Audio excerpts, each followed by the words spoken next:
Today, let's talk about a shocking statement that has caused quite a stir. Li Yi, a well-known Chinese political science scholar and national security advisor at large, currently residing in the United States, recently shared a video on his YouTube channel, in which he stated that if unifying Taiwan would result in the death of 140 million Chinese people, it would be a small price to pay in human history.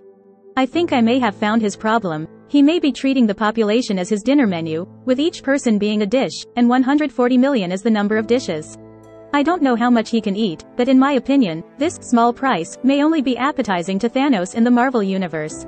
During the pandemic, he also made the statement that if China lost 4,000 people and the United States lost 220,000 people, it's like no one died at all in China. I wonder how he did the math. Perhaps he's the kind of person who, if you ask him to share some cookies, he'll say, "You see, there's only a small piece left, so in fact, you've already eaten it all, and I don't need to share with you."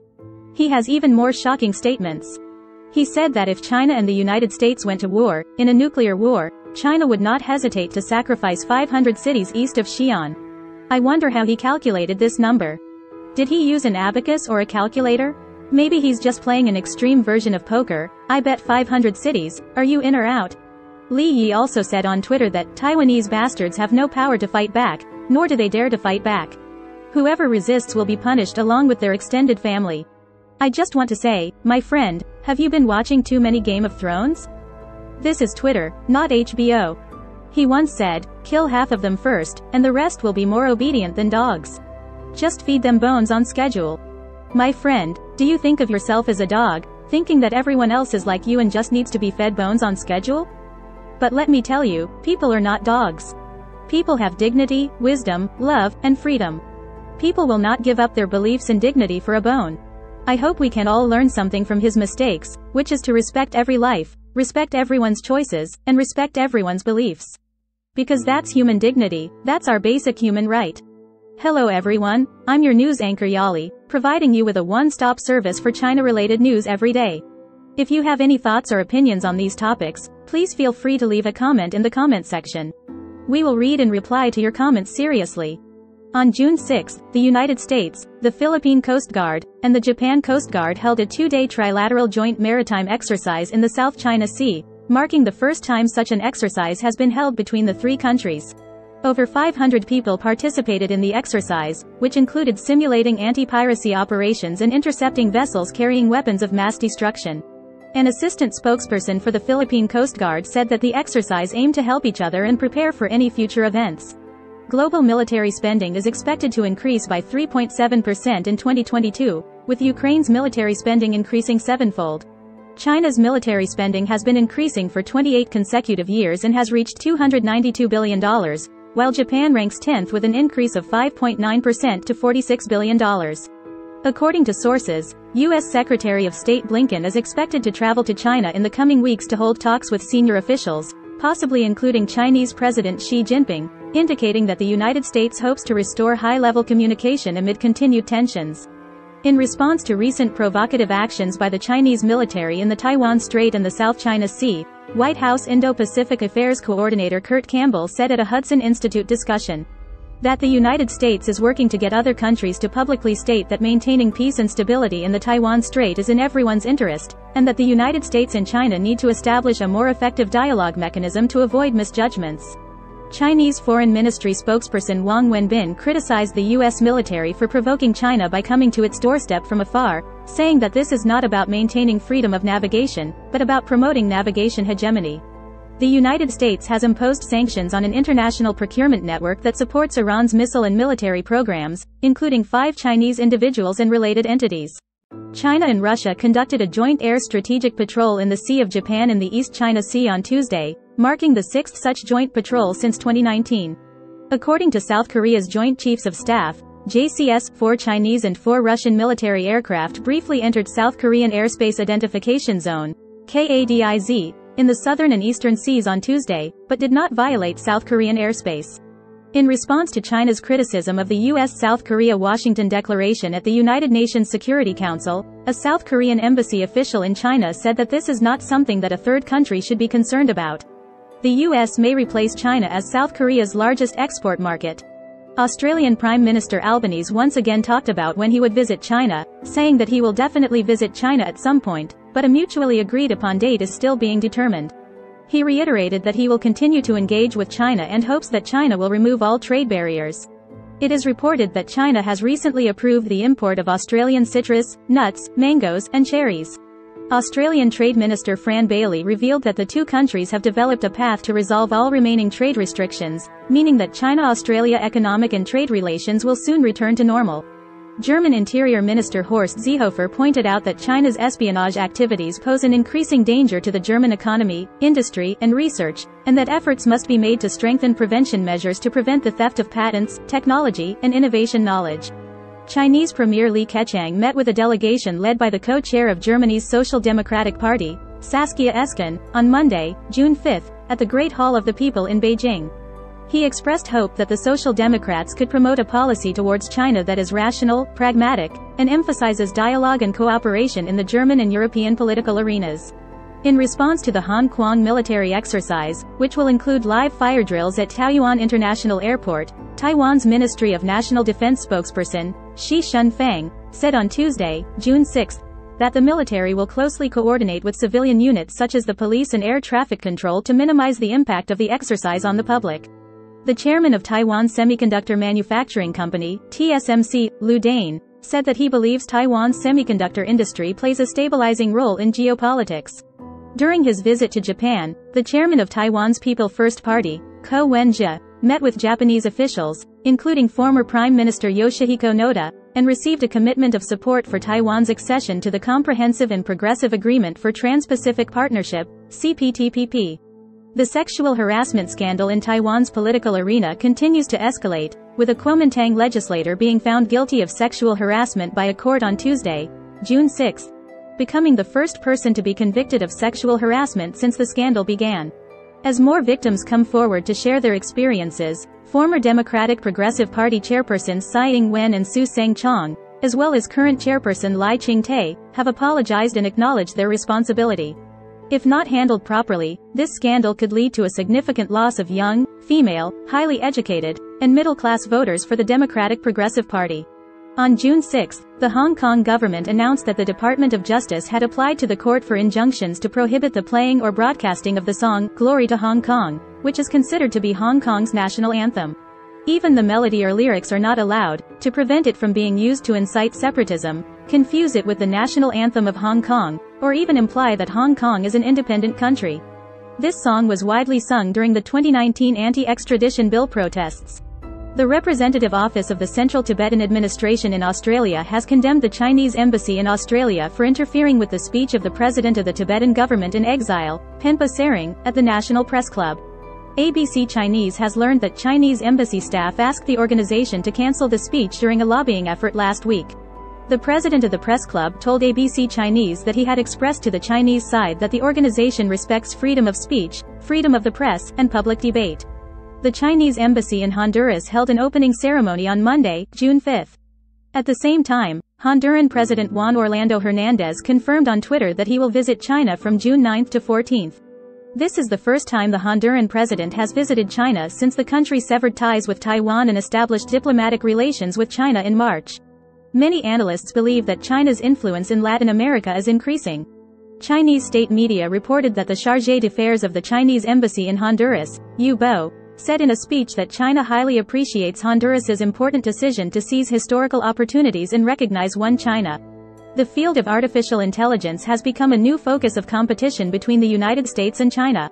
China has built large-scale surveillance systems domestically over the past few decades and deployed hardware facilities in the telecommunications sector overseas to collect massive amounts of data.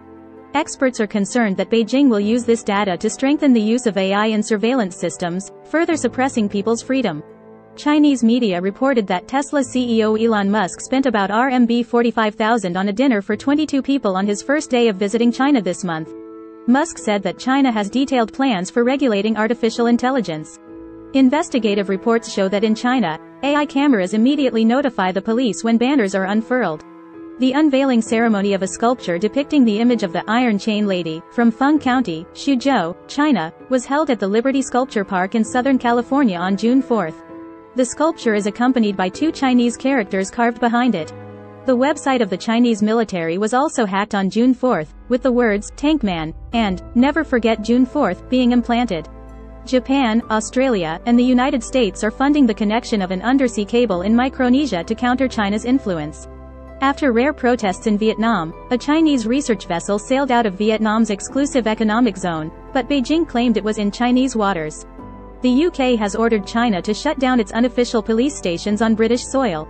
As China expands its influence in the Indo-Pacific region, NATO plans to establish an office in Tokyo to strengthen cooperation with Japan. However, according to the Financial Times, the proposal is currently being blocked by France because Macron believes that NATO should first take care of security in the North Atlantic region.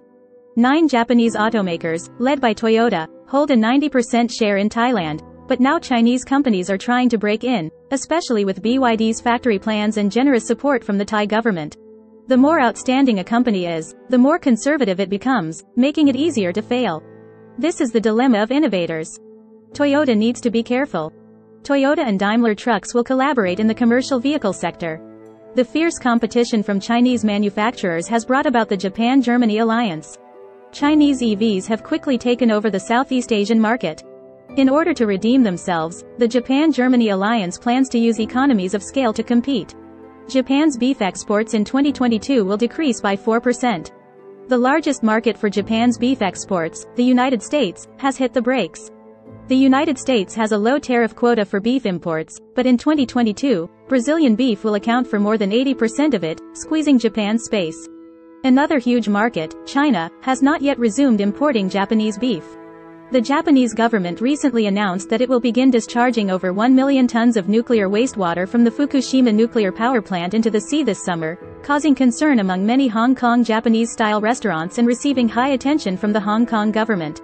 A few months ago, the Hong Kong government hinted at strengthening the regulation of Japanese food imports, and the Japanese government immediately took action in response. Of course, if Hong Kong restricts Japanese food imports, the Japanese government will also have ways to respond. In the field of VR glasses, Meta, formerly Facebook, is the king with nearly 70% of the global market share. The second-ranked company, Beijing Xiaoyao, is a subsidiary of ByteDance.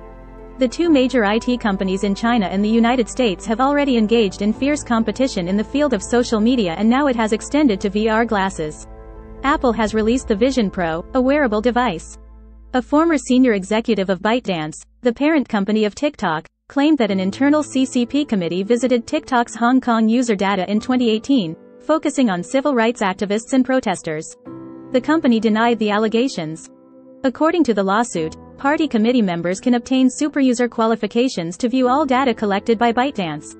After 3 years of COVID-19 restrictions, a real estate crisis, and a sluggish economy, many local governments in China are facing financial crises. As the Chinese economy continues to decline, the unemployment rate continues to rise. China's youth unemployment rate has reached 20.4%, but Wang Mingyuan, a researcher at the Beijing Reform and Development Research Association, pointed out that China's unemployment statistics are distorted. For example, according to official standards, working for just 1 hour a week counts as employment. After the pandemic, an estimated 54 million young people lost their jobs, making the job market even more challenging. The Chinese Ministry of Education expects that the budget for higher education spending will decrease by 3.7% to 102.6 billion yuan in 2023 compared to the previous year. Some education experts have suggested a significant increase in international student tuition fees, from around 20,000 yuan per year to 110,000 yuan. Tuition fees at Chinese universities have generally increased, with the highest increase being 54%. Shanghai East China University of Science and Technology has raised tuition fees for some science, engineering, and sports majors to 7,700 yuan, an increase of 54%, while tuition fees for humanities majors have increased by 30%. In the past 20 years, tuition fees at universities in Shanghai have never been raised. Bloomberg cited anonymous sources as saying that the Chinese government last week asked the country's largest banks to cut deposit rates to boost the economy. The report said that the Chinese government proposed that state-owned banks cut their current deposit rates by 5 basis points and cut their 3- and 5-year fixed deposit rates by at least 10 basis points. In response to concerns over the recent local government debt crisis in some Chinese provinces, a spokesperson for the Chinese Ministry of Finance said that overall, China's fiscal situation is healthy and safe, leaving enough room to respond to risk challenges. Insiders revealed that CITIC Securities, one of China's largest investment banks, will cut the base salaries of some bankers by up to 15% in response to Chinese President Xi Jinping's call for common prosperity.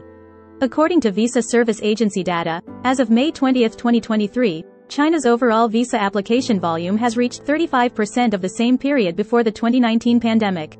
Recently, news that China's total fertility rate has dropped from 1.52 in 2019 to 1.07 in 2022, and that the fertility rate for first children has dropped from 0.7 to 0.5, has attracted attention online. Zhang Quanbao, a professor at the Institute of Population and Development Studies at Xi'an Jiaotong University, warned against the situation of permanent childlessness and unmarriedness. In China, a movement aimed at rebuilding a culture of encouraging childbirth has been launched. Its core is the National Population and Family Planning Commission, the grassroots organization that originally implemented the family planning policy, which now focuses on increasing the birth rate. The Chinese government continues to increase its monitoring of various fields. Following the urban management and agricultural management, cultural management has also made a high-profile appearance, sparking public opinion. A week ago, the Cultural Market Comprehensive Law Enforcement Team in Heilongjiang Province held a uniform dress ceremony, and law enforcement officers made a high-profile appearance, seemingly ready to take action at any time. Scholars believe that the cultural management team has a strong political color and deserves attention. How far will the Chinese government suppress the cultural ideological field with the introduction of cultural management? The Chinese government has strengthened its control over ideology and civil society. Nationalist commentators on social media are trying to portray China's LGBTQ organizations as tools of foreign hostile forces. Long Derry, a senior research fellow at the Yale Law School China Center, said that the main accusation against these groups is that they are causing conflict within society in order to undermine social stability. Argentine football star Messi will lead the Argentine national team to play a friendly match against the Australian national team in Beijing, China on Thursday, June 15. The game is still 9 days away, but Chinese football fans seem to be unable to contain their excitement.